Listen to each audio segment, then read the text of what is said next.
Good morning, NHM. Today we're on day 3 of our Hunger for God initiative. And today we're going to be talking about fasting because fasting actually helps us to hone our hunger for God. Fasting is feasting.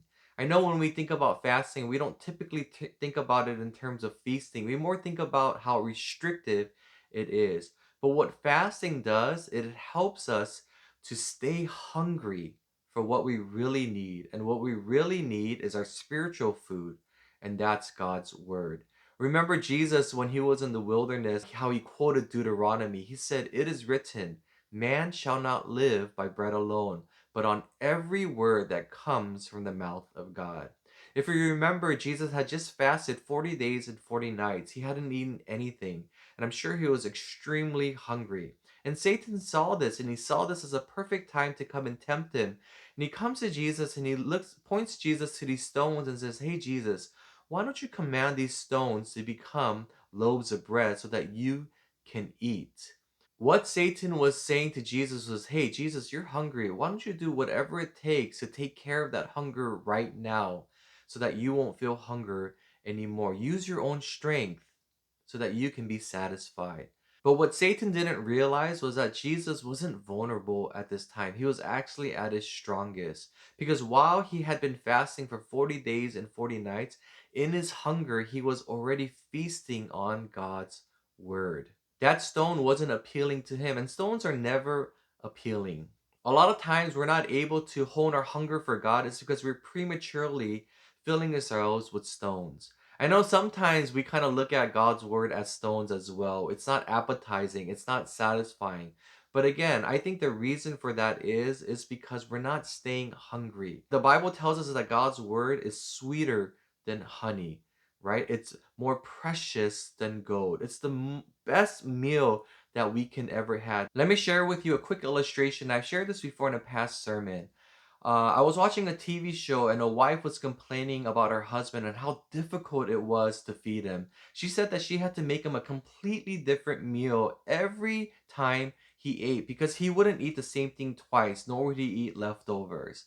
And she was complaining how difficult it was. Like, I can't make a new meal every time.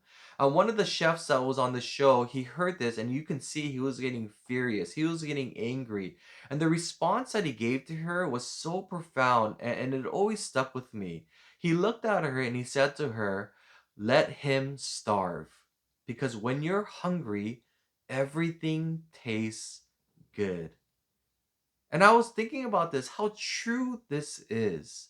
When you're hungry, you'll eat anything. Even the most simple kimbap tastes delicious. And if you guys know me, I'm not really fond of kimbap. I'd rather eat a steak. But when I'm starving, that kimbap tastes even better than steak. Food always tastes better when you're hungry. But the problem again is that we're prematurely filling ourselves up with other things. Again, that's what fasting is. Fasting is staying hungry, not prematurely filling yourselves with other things so that you can properly feast on God's word and see how good He is. So, what I thought today, what we can do is we can fast something. Of course, the most natural thing to fast is a meal. And because then you'll be really hungry. So, what I encourage you to do is to fast the meal. And in that place, as you're hungry, go to God's word, open it up, and start eating. Start tasting how sweet it is, how good it is, how filling it is. If you don't know what to read, I'm going to suggest you read Romans 8. It's such a beautiful chapter to read. I'll put a link to Romans 8 in the comments as well. I encourage you guys today, let's hone our hunger for God.